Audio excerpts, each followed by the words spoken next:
तो अब Iran Israel जंग शुरू हो चुकी है। ज़ाहिर मिडिल ईस्ट अब पूरा का पूरा हम देखेंगे कि क्राइसिस फेस करेगा और आने वाले जो दिन हैं वो काफ़ी मुश्किल होंगे, डिफ़िकल्ट होंगे। मैं अगर ज़रा वॉर स्ट्रैटेजी पे या कैपेबिलिटी पर बात करूं तो मुझे ये बताइएगा कि ये जो ईरान ने कल अटैक्स किए हैं ये कितना सस्टेनेबल होगा, इस किस्म की वॉर का आगे चलना, और जो हाइपरसोनिक मिसाइल्स यूज करने की बात की जा रही है इसकी कैपेसिटी क्या है, और अब जो इजराइल की तरफ से आएगा, how do you see the whole situation? इसमें आई थिंक 3-4 तो बड़े प्लेयर हैं दुनिया के सामने, जो जिसमें हिजबुल्लाह है, हमास है, हुतीज है, जो बेसिकली आप कह लें कि लिंक्ड है ईरान से। उनको आप जो मर्जी कह लें, हम उनको एक्सेस ऑफ रेजिस्टेंस कहते हैं। और पीछे डेफिनेटली ईरान की बैकिंग, और उसके पीछे में रशिया की बैकिंग है। जो टाइम वी फॉरगेट इट कि परसों जो रशियन प्राइम मिनिस्टर वहां पे थे ईरान में, और जैसे ही क्राइसिस हुआ तो वो फौरन पहुंचे। और रशिया का अपना एक स्कोर से सेटल करना है जो यूक्रेन रशिया वॉर्नर्स के साथ किया जा रहा है। वहां पे लॉन्ग रेंज मिसाइल देने की बातचीत हो रही है यूक्रेन को। तो एक तो ये बहुत बड़ा फैक्टर है, उसका जवाब रशियन हमेशा बोलते हैं कि वेस्टर्न फ्रंट पे आएगा, और ये वेस्टर्न फ्रंट ही है उनका मिडिल ईस्ट। दूसरा, रशिया के अपने बेसेस हैं तरतस में और हमीमीन में, ये सीरिया में है, सीरिया की कोस्ट पे, और मेडिटेरेनियन में एक ही एंट्री है उनकी, आप कह रहे वार्म वाटर में, तो वो कभी कॉम्प्रोमाइज नहीं होने देंगे। वो समझते हैं कि ईरान कॉम्प्रोमाइज होता है तो शायद उनके बेसिस। तो इसका मतलब है कि ये एक तरफ आप कह लें एक अलायंस नजर आएगी आपको, ये 3 लेयर में। दूसरी तरफ डेफिनेटली इजराइल है, इसके एलाइड है, जिसमें वेस्ट है लेड बाय यूनाइटेड स्टेट्स, उसकी फिजिकल प्रेजेंस है। अभी दोनों जो अपनाए हैं, स्ट्रेट ऑफ हॉर्मज है और उसके बाद रेड सी है। तो अगर आप कॉन्टेस्ट को देखें तो शुरू में तो आपको लगेगा कि शायद Israel versus axis of resistance, लेकिन 3 लेयर में हो रहा है। और अगर ये चलता है तो इसको आपने पूरे आई थिंक इसका कॉन्टेक्स्ट देखना है कि ये किस तरीके से अनफोल्ड होगा।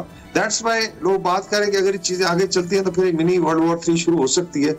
इसमें सुपर पावर्स का अपना डायरेक्ट इंटरेस्ट है और दूसरा एनर्जी इंटरेस्ट है दुनिया का। अभी स्ट्रेट ऑफ हॉर्मज और रेड सी से 1/3 ऑफ ग्लोबल एनर्जी फ्लो करती है। और अगर आप सुपर टैंकर्स कैलकुलेट करें, कभी गूगल करके देखें, इनके शिपिंग की जो मॉनिटरिंग करते हैं, हर 30 सेकंड के बाद एक सुपर टैंकर गुजरा है, और उसमें चाइना का इंटरेस्ट है, उसमें भारत का है, पूरी दुनिया का है, एनर्जी चौक हो सकती। तो आई थिंक एक तो ये फैक्टर जरूर रखें कि एनवायरनमेंट ये है।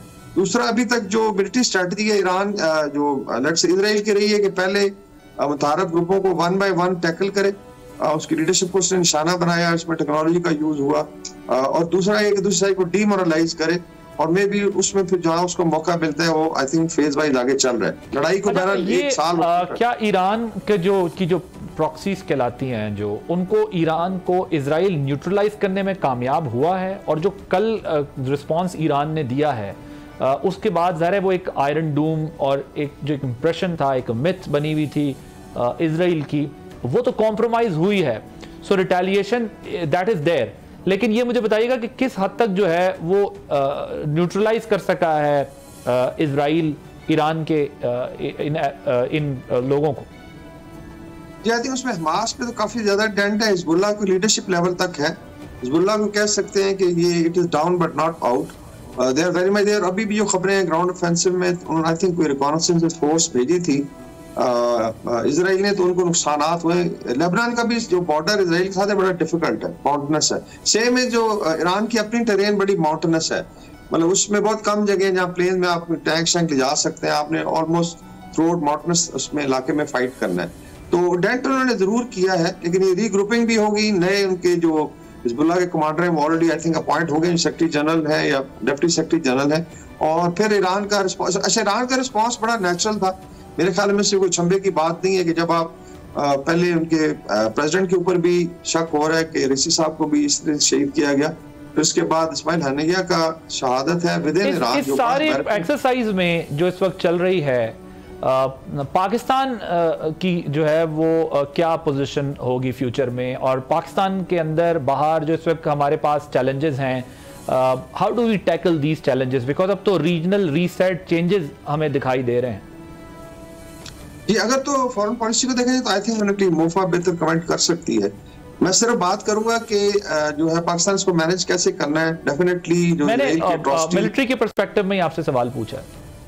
जी, मिलिट्री का मैं विद आपने अपने आप को स्ट्रेंथन जरूर करना है। अभी भी आप देखें कि हम एक तो अपनी लड़ाई लड़ रहे हैं जो war against let's say terrorism है, जिसमें इंटेलिजेंस बेस्ड ऑपरेशन चल रहे हैं, देन पॉलिटिकल आप कह लें पोलैरिटी भी है, जिसकी वजह से खामखा फौज के ऊपर। और ये आई थिंक ज्यादा बात सोचने की, खुदा न खास्ता अगर पाकिस्तान पे टाइम आता है और नेशन को अगर डिवाइड किया जाए तो कितना नुकसान होगा। अभी आप देखें लेबनान के पास बड़ी फोर्स नहीं है, सेम सीरिया डिपेंडेंट है बाकियों पे, लिबिया के साथ यही हुआ, इराक के साथ में भी ईरान के पास अच्छी फोर्सेज है तो they been able to reply.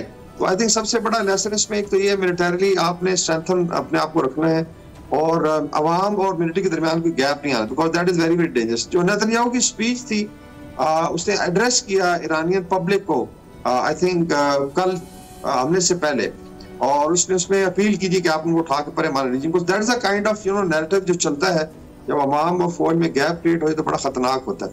बाकी जो है I think as far as overall escalation है, जो एट्रोसिटीज हैं, डेफिनेटली पाकिस्तान को कंडेम भी करता है। पाकिस्तान वुड नॉट लाइक ये रीजन जो है लेट्स से आग की लपेट पे, बिकॉज इसमें पाकिस्तान के अपने इकोनॉमिक इंटरेस्ट हैं, पाकिस्तान के अपने सिक्योरिटी इंटरेस्ट हैं। खुदा ना खास्ता ईरान डिस्टेबलाइज होता है, उसमें डेफिनेटली पाकिस्तान पे इनडायरेक्टली उसके असरात मुरतब होंगे।